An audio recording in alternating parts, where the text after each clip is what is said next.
예수님이 드디어 사마리아 땅을 이제 가시게 되죠. 사마리아 땅은 부정한 땅입니다. 그 땅에는 이제 북왕국, 북이스라엘이 패망하고 그 북왕국을 무너뜨린 아시리아죠.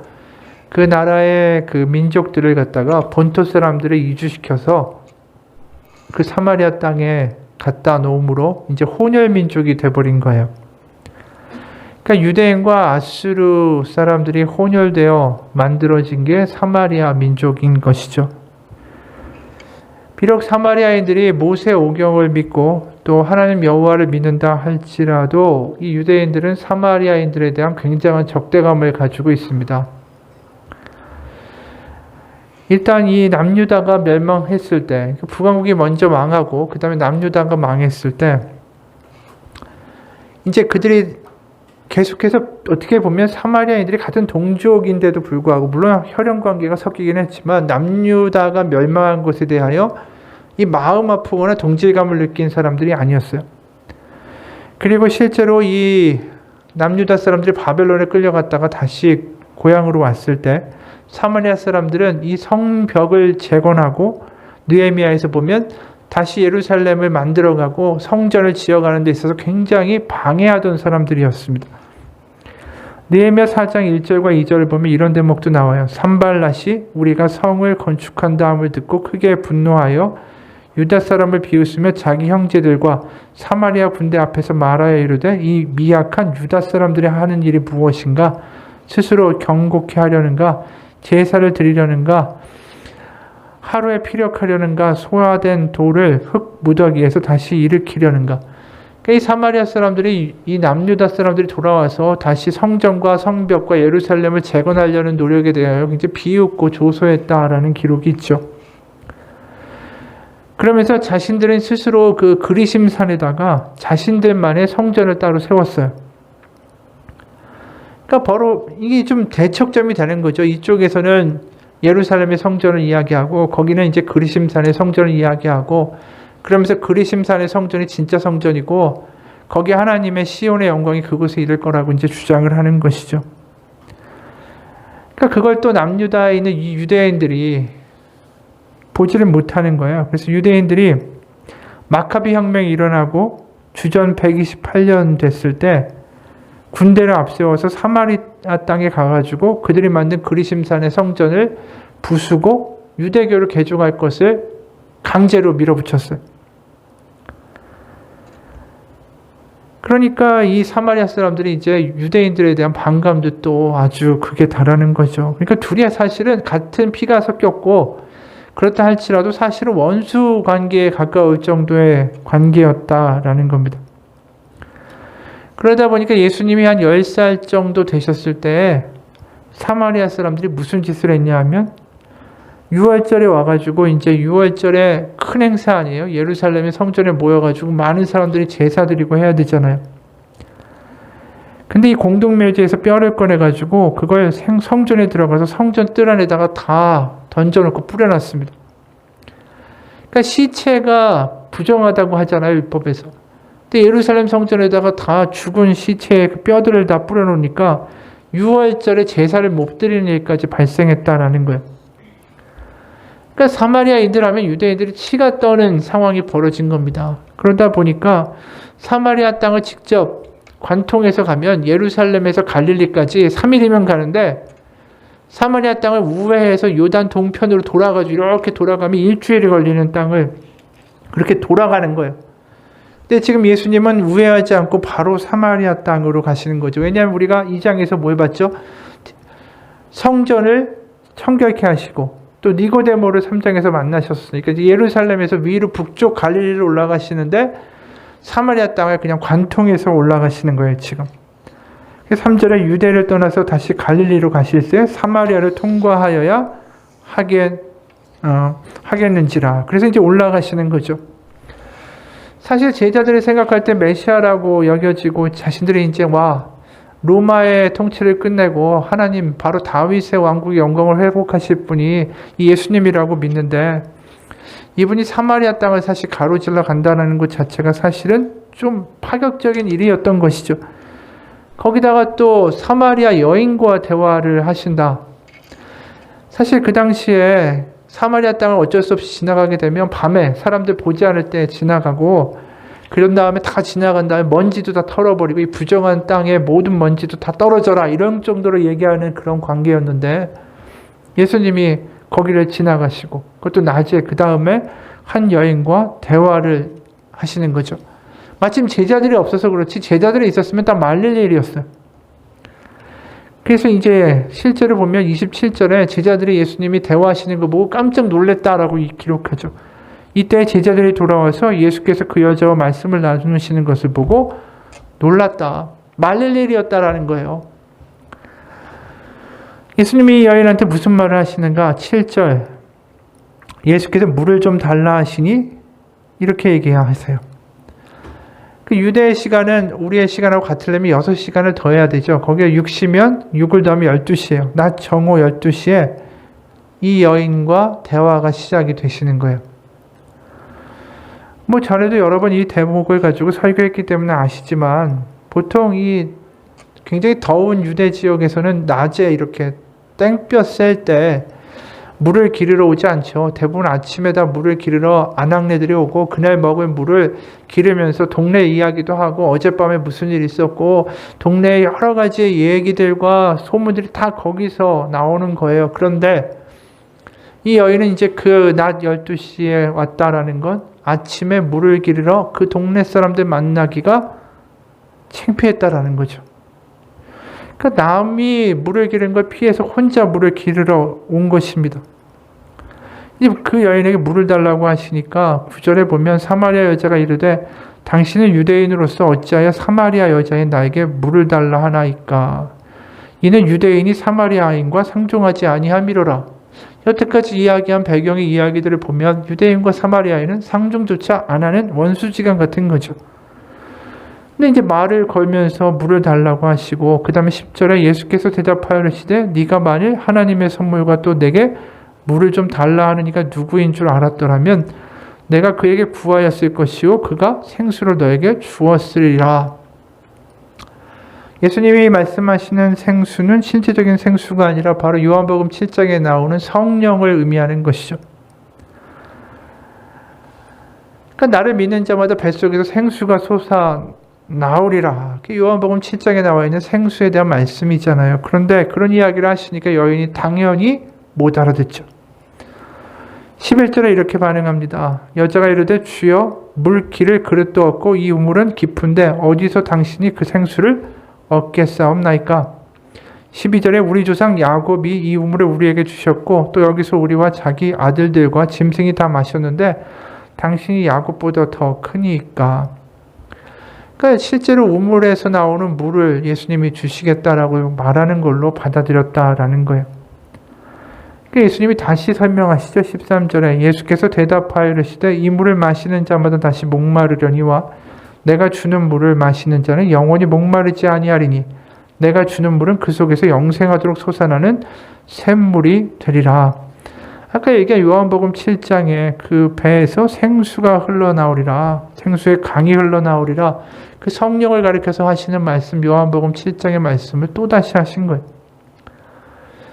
당연히 못 알아듣는 거죠. 계속해서 못 알아들어요. 그러니까 15절에 이런 말을 하는 거예요. 여자가 이르되 주여 그런 물을 내게 주사 목마르지도 않고 또 여기 물 기르러 오지도 않게 하옵소서. 이 여인이 동네에서 얼마나 수치와 모욕을 당하고 살았으면 자기가 이 우물가에 아예 오지도 않고 그냥 그 물을 먹을 수 있는 길이 있었으면 좋겠다라고 이야기하고 있습니다. 예수님이 여전히 어떤 분인지도 모르고 물을 주겠다는 이야기도 무슨 이야기인지 알지 못해요. 그러다가 그 여인에게 과거에 남편 5이 있었고 지금 있는 사람도 네 남편이 아니다 라는 말을 해주시니까 그때서야 반응을 하는데 그 19절의 말씀이에요. 여자가 이르되 주여 내가 보니 선지자로소이다. 여기서 이 여인이 말하는 선지자라는 말은 그냥 일반적인 예언자 이런 말이 아니에요.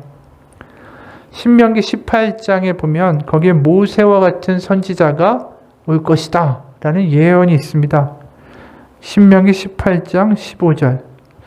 내 하나님 여호와께서 너희 가운데 내 형제 중에서 너를 위하여 나와 같은 선지자 하나를 일으키시리니 너희는 그의 말을 들을지니라. 그러니까 이 실제로 사마리아인들이 뭘 바랬냐 하면 이 마지막 날에 바로 선지자가 오는데 그때 그리심산에서 생수의 시냇물이 흘러나오고 그곳에 찬란한 빛이 임할 것이다 라는 것을 믿었어요. 그러니까 이제 다 연결이 되는 거죠. 아, 예수님 이분이 그 선지자가 아닌가. 그리고 그 생수라는 것이 바로 자신들이 믿던 마지막 날에 있던 예언 아닌가.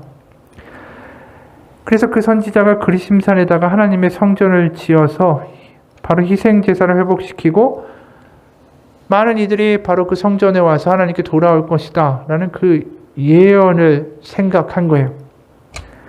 그러니까 뭘 생각하겠어요? 아, 그럼 그 선지자, 그러면 또다시 그리심산에서의 어떤 회복이 있겠는가 묻는 거예요. 20절.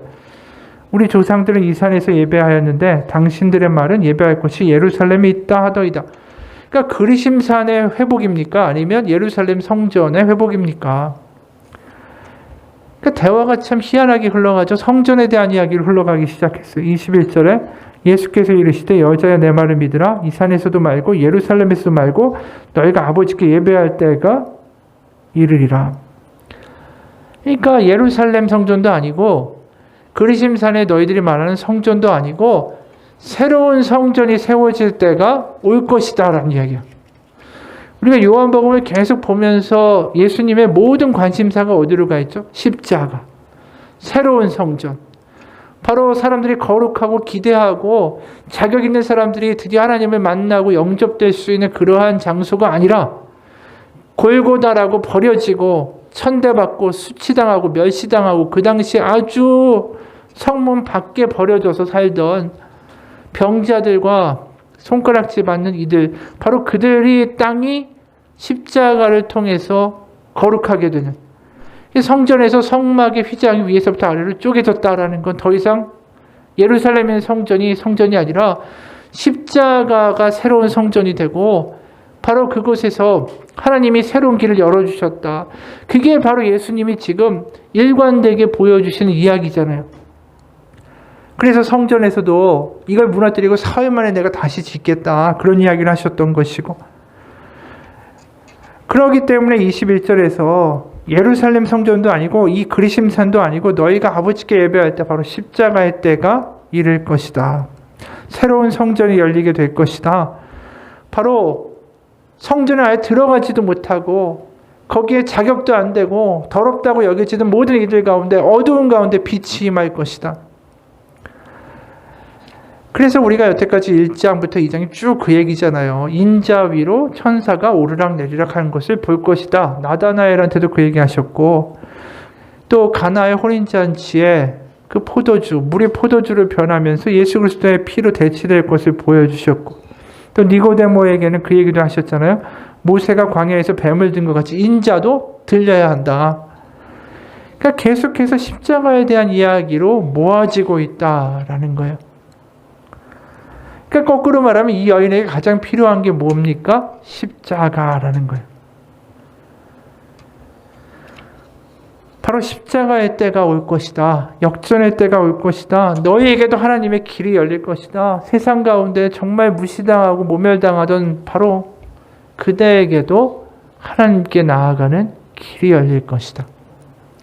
예배할 수 있고 하나님을 아버지라고 부를 수 있는 길이 열릴 것이다. 그 얘기를 지금 이 여인에게 하고 계신 거예요. 이 충격적인 건 뭔지 아세요?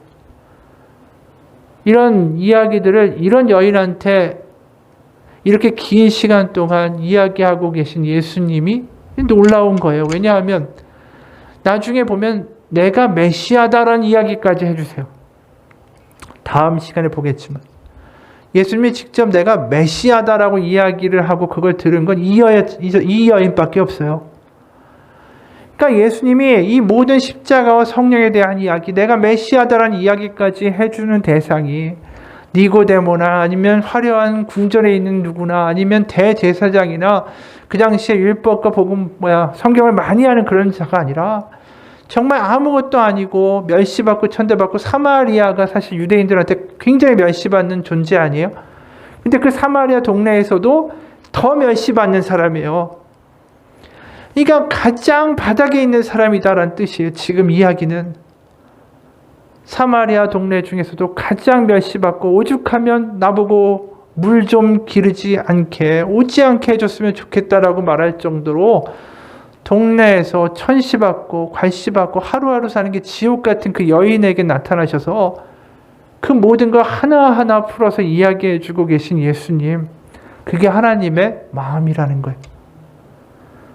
결국 하나님은 회복시키고 고치고 잃어버린 자신의 딸과 아들들을 어떻게든 데려오고 싶어 하시는 하나님이시다.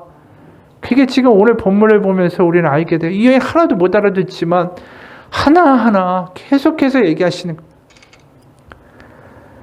바로 그 여인에게 하시는 그 예수님의 모습이 바로 복음이에요. 그거 자체가. 왜냐하면 나도 어떤 상황에 있던 간에 하나님은 나에게 그렇게 차근차근하게 이야기하시고 인도해 가실 나의 아버지시기 때문에. 바로 십자가는 다른 게 아니에요. 역전의 이야기고 어두운 가운데 빛이 있을 것이다. 네가 어떤 어둠에 있다 할지라도, 네가 어떤 상황에 있다 할지라도 그곳에 내가 있다. 그리고 내가 그곳에 빛이 되어 줄 것이다. 이거예요.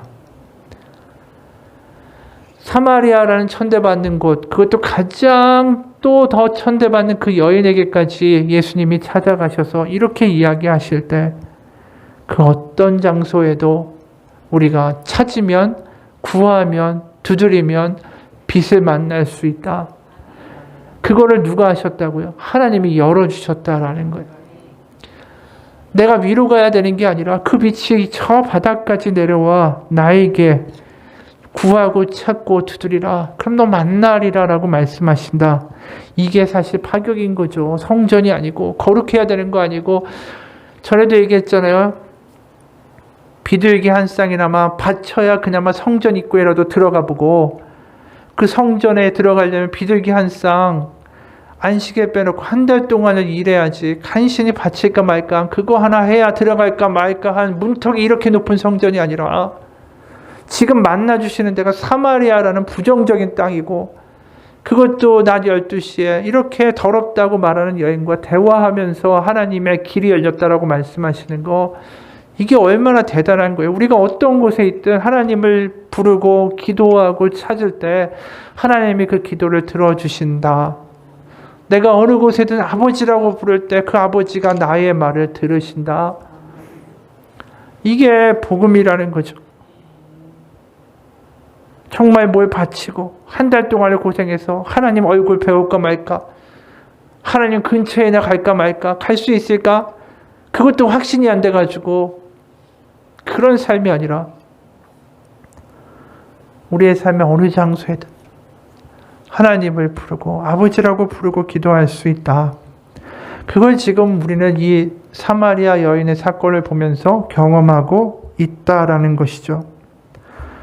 그렇기 때문에 요한복음 1장에서 시작이 이렇게 나오잖아요. 1절 보면 태초에 말씀이 계시니라, 말씀이 하나님과 함께 계셨으니 이 말씀은 곧 하나님이시니라. 그가 태초에 하나님과 함께 계셨고 만물이 그로 말미암아 지은 바 되었으니 지은 것이 하나도 그가 없이 된 것이 없느니라. 그 안에 생명이 있었으니 이 생명은 사람들의 빛이라. 빛이 어둠에 비추되 어둠이 깨닫지 못하더라. 요한복음 1장의 모습이 창세기 1장과 매우 유사하다라는 건 우연이 아니에요. 우리가 창세기 1장을 보게 되면 여기에도 빛과 어둠이 나오죠.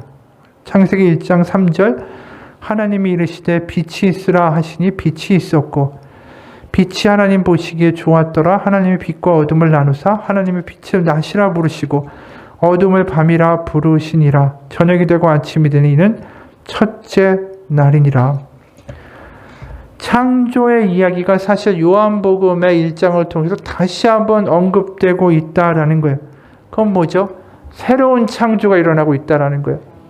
다시 말하면 창조에서 아담과 하와를 만드시고, 하지만 그들이 선악과를 먹음으로 잃어버렸던 하나님의 자녀들을 다시 되찾아오시는 새로운 창조가 요한복음을 통하여 선포되고 있는 거예요. 바로 다시 자녀를 찾아오시고 그 자녀를 회복시켜서 다시 아버지라고 부를 수 있는 길을 만들어주기 위하여 예수님이 오셨다. 그게 빛이고 아버지라고 부를 수 없는 세상의 고아처럼 사는 삶을 어둠이라고 말하는 거예요.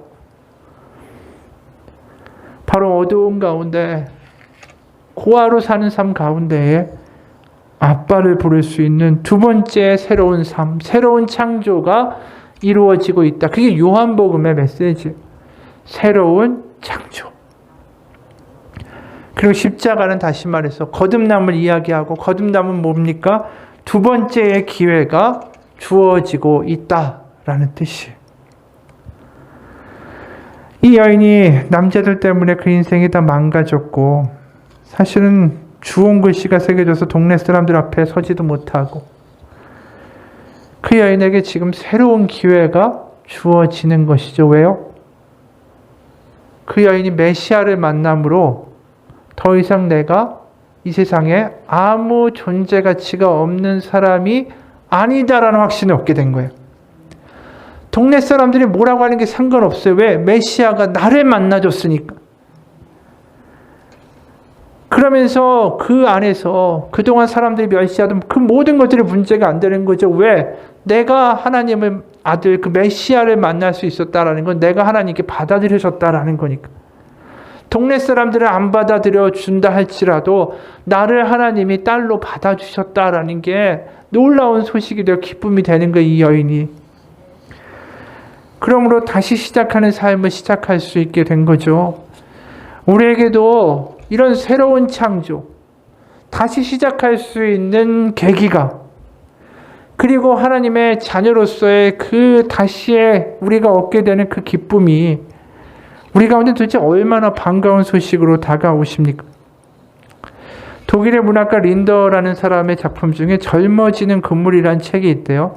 거기에 보면 아주 신비한 그물이 있는데 거기에 한번 들어갔다 나오면 젊어진다라고 하죠.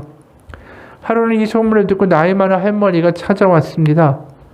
사모니 큰 책 한 권을 내보이면서 이렇게 말했어요. 할머니, 이 책에는 할머니의 지난 90평생이 낱낱이 기록되어 있습니다. 물론 이 신비한 그물에 들어갔다 나오시면 앞으로 할머니는 지금까지 사신 것과 똑같은 기간을 다시 살 수 있습니다. 하지만 한 가지 조건이 있습니다. 이 책에 적힌 대로 할머니가 살아오신 지난 90년을 똑같이 살아야 됩니다. 할머니는 자신이 태어날 때부터 일어난 모든 일이 적혀있는 그 책을 꼼꼼히 읽기 시작했습니다. 그러나 얼마쯤 지나 책을 탁 덮어버렸어요. 그리고 이렇게 말했습니다. 이렇게 또다시 살아야 한다면 아무리 오래 살아야 무슨 의미가 있겠소? 나 젊어지는 것을 포기하겠소. 우리도 과거로 돌아간다면은 그렇게 살지 않았을 텐데 라고 하는 것들이 다 있어요. 없는 사람이 어디 있어요? 후회하는 것들이 있죠. 할머니도 과거로 돌아간다면 고치고 싶은 것들이 얼마나 많았겠어요. 그런데 아무것도 고칠 수 없다. 그러니까 젊어진다라고 해도 나 그거 싫다라고 하는 거 아니겠어요? 똑같은 인생을 또 살아야 되고 또 후회하는 인생 살기 싫다라는 것이죠. 우리에게는 다 후회할 만한 일들이 다 있어요. 그럼 거꾸로 말하면 뭘 말할 수 있나? 우리가 앞으로 남겨진 시간들을 후회할 거를 만들지 않아야 되지 않겠어요? 과거에 얽매여서 눈앞에 보이는 것 때문에 또 내 감정 때문에 우리가 나중에 후회할 것들을 만들어가면 나중에 죽음 앞에서 아무 할 말도 없겠죠. 그러니까 성경에서 말하는 것 중에 가장 대단한 말이 뭐냐면 고린도후서 5장 17절에 보면 그런즉 누구든지 그리스도 안에 있으면 새로운 피조물이라 이전 것은 지나갔으니 보라 새 것이 되었도다. 완전한 새로운 시작이 예수님을 믿은 사람들에게는 열려 있다라는 거예요. 과거에 묶여 살고 후회하고 이런 삶이 아니라 이제 하나님의 자녀로서 과거를 뒤로 하고 새롭게 살아갈 수 있는 기회가 우리 가운데 하나님이 주셨다라는 뜻입니다. 우리가 매일매일 맞이하는 하루하루가 그냥 똑같은 과거의 연속이 아니라 하나님 안에서의 새로운 시작이에요. 그러니까 고린도후서 4장 16절에서 사도 바울이 이런 얘기를 하죠. 그러므로 우리가 낙심하지 아니하노니 우리의 겉사람은 낡아지나 우리의 속사람은 날로 새로워지도다. 매일매일 나이는 먹고 있지만 새로움을 맛보고 산다는 게 이게 얼마나 대단한 거예요. 후회하는 삶이 아니라 새롭고 기대가 되는 삶을 살아가고 있도다. 이게 바로 거듭난 사람의 모습이다라는 것이죠. 우리가 예수님을 믿으면서 거듭났다라는 건 이게 경험돼야 돼요. 와, 새로운 인생이고 정말 하나님 가운데 또 새로운 기회를 맛보고 있고 하나님이 또 어떠한 일을 내 삶 가운데 인도하여 주실까 그런 기대도 생기고 내가 후회하지 않을 하나님이 새로운 인생을 주셨다. 내가 하나님 믿고 의지하고 기도하면서 살아야겠다. 이런 결단도 생기고 희망도 생기는 게 거듭남이라는 거죠. 그런데 여전히 나는 과거에 묶여있고 내가 이랬어야 되는데 내가 어땠어야 되는데 또 과거의 상처 때문에 지금에까지 영향을 주는 그러한 삶이 얼마나 불행해요. 새롭게 태어났다는 건 이 과거는 과거예요. 우리가 하나님 안에서 기대하고 하나님 바라보면서 쫓아갈 때 우리 가운데 이루신 하나님의 새로운 일들을 바라보게 되니까 그게 거듭난 인생의 특징이라는 거죠. 두 번째 태어났는데 과거하고 똑같이 살아간다는 게 이게 얼마나 웃긴 이야기예요. 분명히 거듭났다. 우리가 믿음으로 거듭났다라는데 과거하고 똑같다. 걱정하는 거 과거랑 똑같고 내가 싫어하는 사람 지금도 싫어하고 내가 슬퍼하는 거 지금도 슬퍼하고 내가 과거에 분노하던 거 지금도 분노하다면 내가 정말 거듭난 사람인가? 내가 그러면서 새로운 것을 맛볼 수 있는가? 내가 과거와 똑같다면 예수 그리스도의 십자가와 복음이 나에게 기쁨이 되는가? 기쁨이 안 되죠. 똑같은데. 과연 우리 가운데 하나님이 하실 새로운 일, 그리고 거듭났다라고 하셨잖아요. 새로운 피조물이 되었다. 그렇다면 하나님이 주신 이 두 번째 기회에 대하여 내가 기도하고 하나님을 바라보고 다르게 반응하고 다르게 살아갈 수 있다는 이야기인데 왜 그걸 우리 가운데 경험하지 못할까? 그게 하나님이 보실 때 얼마나 답답한 인생이겠어요. 내가 살아있는 것을 너에게 보여주었고 내가 너의 아빠가 되는 걸 알려주었고 네가 이제 다르게 살 수 있는데 왜 똑같이 과거와 하나도 변함없이 살려고 하니 그게 하나님이 얼마나 답답하실까라는 거예요. 우리에게는 새로운 기회가 주어진 거예요. 새롭게 말하고 다르게 생각하고 다르게 반응할 수 있는 기회가 주어졌어요. 기도합시다. 하나님, 나를 새로운 피조물로 주셨다는데 그리고 하나님이 나의 아빠가 되셨다는데 내가 하나님께 기도하고 나아갈 때 하나님 새 마음을 주시고 나의 과거의 언어들 실패와 부정과 아픔의 언어들이 떠나가게 하시고 하나님의 자녀로서 담대하게 살아갈 수 있는 용기도 주시고 하나님 그런 삶을 살아내기 원합니다. 내가 아버지를 기대하는 삶을 살기 원합니다. 아버지께서 주신 두 번째 새로운 삶인데 과거의 모든 아픔과 과거와 상처들 그 모든 것들은 다 떠나갈지어다. 그리고 새롭게 시작하는 기대가 새롭게 태어난 사람에게는 마땅히 있어야 되지 않을까라는 거예요. 김동호 목사님이라는 분이 이제 암에 걸렸는데 이제 이분이 이런 이야기를 하더라고요. 암만 묵상하면 죽는다. 암의 두려움 때문에 하나님을 잊으면 하나님과의 틈이 생기면 죽는다.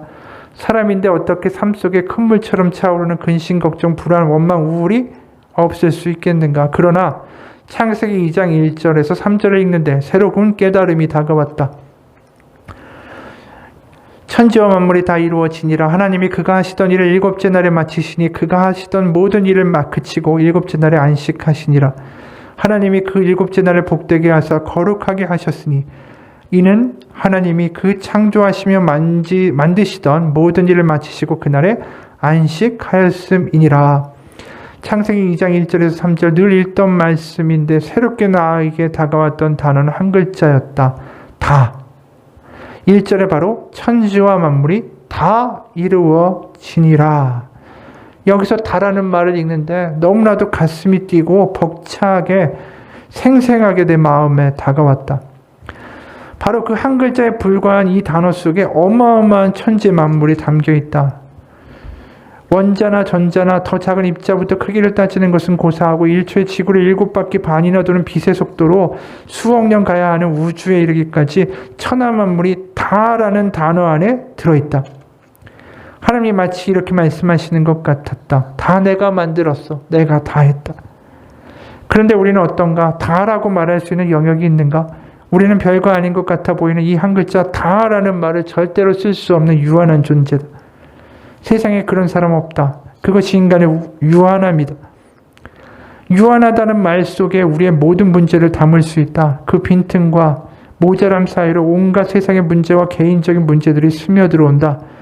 때문에 조그만 틈 하나만 있어도 결국 무너지는 것처럼 우리의 삶도 마찬가지 아닐까. 그 틈과 모자람 사이로 들어오는 온갖 문제와 한계가 우리의 삶을 무너뜨리고 있다. 그렇다면 우리는 어떻게 해야 하나? 어떻게 살아가야 할까? 그 틈을 어떻게 메꿀 수 있을까? 붙으면 된다. 바로 그 다라는 한 글자에 철썩 붙으면 된다.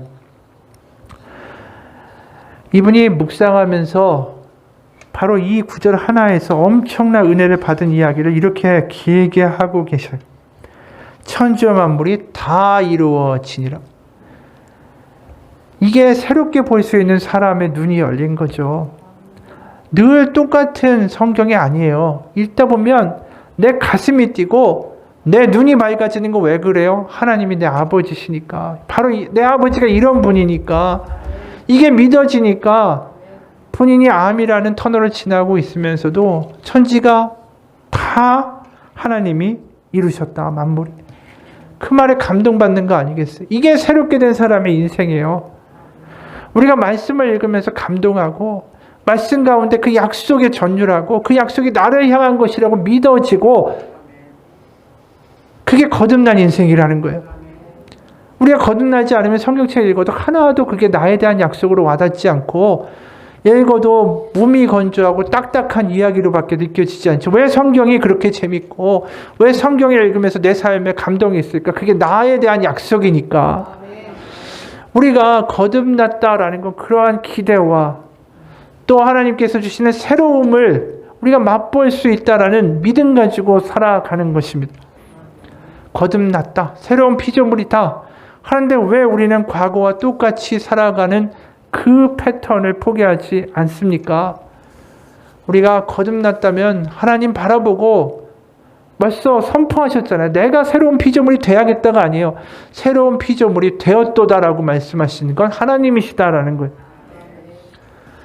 우리의 삶 가운데서 이 거듭났다, 다른 기회가 주어졌다, 나 새롭게 다르게 살 수 있어. 하나님이 그렇게 하셨어. 그걸 가지고 살아가는 우리의 삶이 되기 원합니다. 그러면 내일이 기대되고 하나님이 또 내 삶 가운데 또 다른 일을 행하실 거야. 내가 아빠를 바라보고 살아간다. 나는 거듭났고 새로운 기회를 받았어. 하나님이 새로운 말과 새로운 뜻과 새로운 삶으로 우리를 인도하실 것 믿어. 이 삶이 우리 가운데 다시 한번 회복되기를 주님의 이름으로 축원합니다. 기도하겠습니다. 거듭났다, 다시 태어났다는 말이 그냥 우리가 구원받고 당신은 구원받았습니다. 이제 천국 갈 것입니다. 이런 상투적인 말로 와닿는 것이 아니라 나에게 두 번째 기회가 주어졌고 나에게 새로운 일을 하나님이 행하실 것이다라는 기대를 가지고 살아가는 삶이 되기 원합니다. 그래서 하나님이 주시는 마음 가운데 새롭게 말하고 새롭게 바라보고 새롭게 반응할 수 있는 우리의 삶이 되기 원합니다. 과거처럼 똑같은 말을 하고 똑같은 부정적인 말과 똑같은 분노와 똑같은 이야기와 똑같은 말투가 아니라 매일마다 하나님 저를 새롭게 하여 주옵소서. 주님의 영으로 충만케 하시고 새로운 일을 행하여 주옵소서. 새롭게 하여 주옵소서라는 그 기도를 가지고 매일 아침마다 나아갈 때에 우리의 삶에 새로운 일을 행하시는 하나님의 역사들을 경험할 수 있는 우리의 삶이 되게 하여 주옵소서. 예수님 이름 받들어 기도합니다. 아멘. 우리 같이 잠깐 기도합시다.